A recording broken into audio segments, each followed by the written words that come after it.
ovom rezervnom kolu ću vam pričati malo o svojim najdražim YouTuberima, ali trenutno se nalazim u Africi na jednom brodu, to je mjesto gdje ja radim. I iz ove pozicije na brodu u Africi ću vam pričati malo o svojim najdražim YouTuberima. Ovo je treći video i ja mislim da će biti i zadnji. Zadnji video su mi opalili copyright, ne znam zašto, nema veze, ja ću nastaviti po svom guštu. Danas ću pričati o jednome YouTuberu iz Europe, odnosno iz naše regije, to je Sreten Milisavljević, M39 Restorations. Dakle, Sreten je jedan mladi dečko koji se bavi restauriranjem najviše BMW-a, zato se i njegov kanal zove M39 Restorations, ali naravno on je i restaurirao, odnosno popravio mnoge druge automobile. Jedan od zadnjih automobila koje je popravljao je bio Maserati Quattroporte, u kojem je zamijenio i motor, vozio ga i mislim da ga je prodao uspješno, ali možete kroz njegova videa vidjeti sve njegove muke koje je prolazio tijekom popravljanja tog Maseratija. I naravno drugih automobila koje je popravljao, razne BMW. Evo par video uradaka sa kanala M39 Restorations. Bought this thing on an auction. It has 300,000 kilometers or 187,000 miles. It came with a broken engine, and I fixed the said broken engine with a big bag of money. Then we went on a test drive, and the engine lasted 5 minutes on the Autobahn. Then I somehow managed to find nearly a brand new engine that's currently under the hood. So let's go and do some scientific stress testing on the Autobahn, and hopefully this time we can get at least 10 minutes. That would be nice. Wouldn't you agree?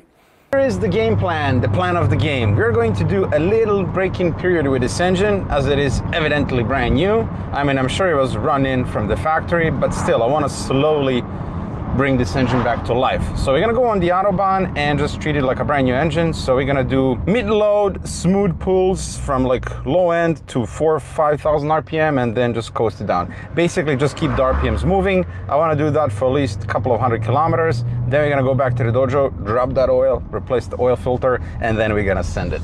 Coming up, I bond with my car. It doesn't love me back. And we take a dead M5, revive it, and make something truly special out of it. Welcome to the third and final chapter of Project Fresno. I bought this one of 1,364 E60 M5s with a 6-speed manual transmission at a salvage auction, sight unseen. Seemingly very clean, one owner, Alpine white M5, but it came with undercarriage damage, aka anything can happen damage, like say a giant hole in the engine. I packed a bag of oil-stained t-shirts and teleported from Frankfurt to San Francisco to Jason Camise's garage with the goal of fixing this V10 M5 in about 4 or 5 days and driving it to Monterey for the car week. The first obstacle was the cracked subframe. I onda ćemo se preseliti malo preko bare, gdje bih volio spomenuti Huvi's Garage, Tovariša ili Tavariša i još neke meni drage YouTubere. A uz Tavariša i Huvi's Garage volio bih spomenuti Street Legit Cars. Isto jedan dečko, Alex, koji popravlja automobile, ima problema naravno kao i svi YouTuberi, YouTube mehaničari. To su meni najdraži ljudi koje ja pratim na YouTube kanalu već godinama, pa eto, ako ih vi niste upoznali, sada je krajnje vrijeme. Ali prije nego što se odjavim, imam i ja neke planove za svoj kanal. Snimio sam do sada dosta toga, bio sam u Monaku, Monte Carlo, bio sam tamo ne iz zabave jer sam tamo išao, već sam bio tamo za poslom. Pa kad sam već tamo sam iskoristio priliku za snimanje raznih super automobila, jer u Monaku svaki dan je auto show. I tako dok sam se šetao po Monte Carlu, naletio sam na jedan zanimljiv prostor, a to je Venturi Design Studios ili Venturi Design. Jedan poznatiji njihov proizvod je automobil iz početka 2000. godina Venturi Fetish. I onda sam tamo pitao mogu li ući unutra i posnimiti malo zanimljivosti. Pa sam, nakon što sam dobio dozvolu, malo sam pričao sa nekim inženjerima tamo i vidio sam da su radili na razvoju lunarnog vozila. A također su razvili specijalno kolo, odnosno kolo koje se ne može probušiti i spremno je voziti po najtežim terenima. Onda sam bio u Italiji, Lago di Como, i tamo u jednom hotelu gdje sam odsjeo dogodio se Lamborghini event i posnimao sam razne Lamborghinije koji su došli tamo na snimanje u biti u organizaciji Ciriškog Lamborghini kluba. Dobio sam također dozvolu jer sam poznavao jednog dečka koji je tamo bio snimatelj i dao me dozvolu također da snimim malo te automobile. Mislim, to su bile sve zvijeri, posebne edicije, ne najobičniji Lamborghini.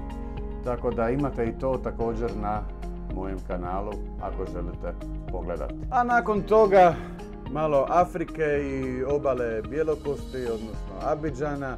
Tu sam došao opet za poslom naravno, pa sam iskoristio priliku snimiti ludnicu od prometa po Abidžanu. Otišao sam na njihov auto marketplace, dakle to su autosaloni sa novim automobilima koje drže Marokanci, Libanonci i slična ekipa i uspio sam malo posnimiti što oni to prodaju tamo. I dok sam se šetao po Abidžanu sam naletio na jedan kineski salon automobila, pa sam snimio i tu par detalja, popričao sa trgovcima u tom autosalonu. Na početku stvaranja svog kanala bio sam u Katru i tamo sam također snimao na aerodromu, na primjer sam bio, uvijek imate izložene automobile koji su najnoviji naravno za njihova tržišta. Također snimao sam po ulicama Katra automobile i njihov promet, pa eto možete baciti oko također na ta videa koja su recimo prije 2 godine snimljena. Nadam se u budućnosti da ću možda početi malo ozbiljnije, ali nikad preozbiljno, jer to nije moje primarno zanimanje, već je to moja ljubav prema autima i čisto hobi. A snimao sam i svoje automobile, ali auto koji sam prvi snimio za YouTube bio je Infiniti FX30, pa neke sam sitnice imao na njemu, popravljanja, to sam želio podijeliti, pošto stvarno tih Infinitija, pogotovo FX-a sa dizelskim motorom, nema previše na YouTube-u. Pa onda sam njega prodao, kupio sam FX30S, to je malo bolji model. Također sam imao neke sitnice normalno za popraviti, pa sam i to objavio. Onda sam ga malo refreshao, to jest opiturao sam ga malo jer ima neke točkice po sebi. Malo sam felge uredio i tako da bude tip top auto, super servisiran automobil, znači iz 2011. Infiniti FX30S sa nekih 180.000 km nema još. Onda sam snimio review svoga Mercedesa AMG Night Edition iz 2019. godine, pa sam snimio Alfa Romeo Mito, čišćenje, pa sam taj Mito prodao, kupio sam drugi. To je za djecu automobil iz 2009. Alfa Romeo Mito, ima masu kilometara, 250.000, ali je auto u super stanju, održavan, malo kozmetički nije na nivou, ali održavan je. Bio je u vlasništvu jednog mehaničara iz Zadra, a taj mehaničar je jedan od najboljih po mom mišljenju i po mojim iskustvima. Dakle, jedan vrhunski mehaničar, održavan automobil. I naravno, taj Mito je trenutno na prodaju. A također i Mercedes na prodaju, tako da ako ko hoće nek se javi. Ja, ne vjerujem da baš da ima kupaca na ovom kanalu.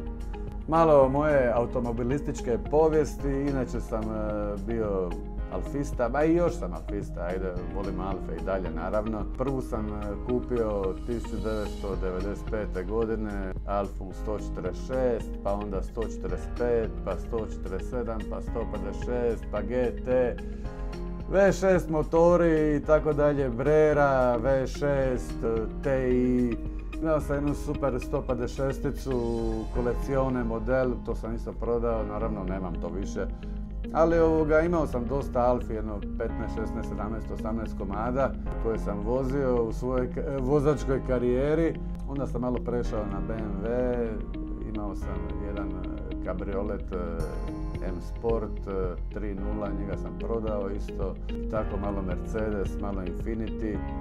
Alfe sam vozio sve modele od 95. pa do 2020. godine.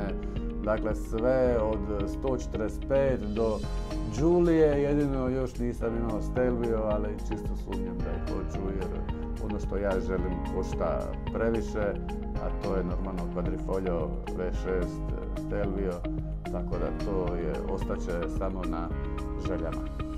Plovimo prema Abidžanu, do sljedećeg puta. Živjeli, ne zaboravite se pretplatiti pošto je to besplatno.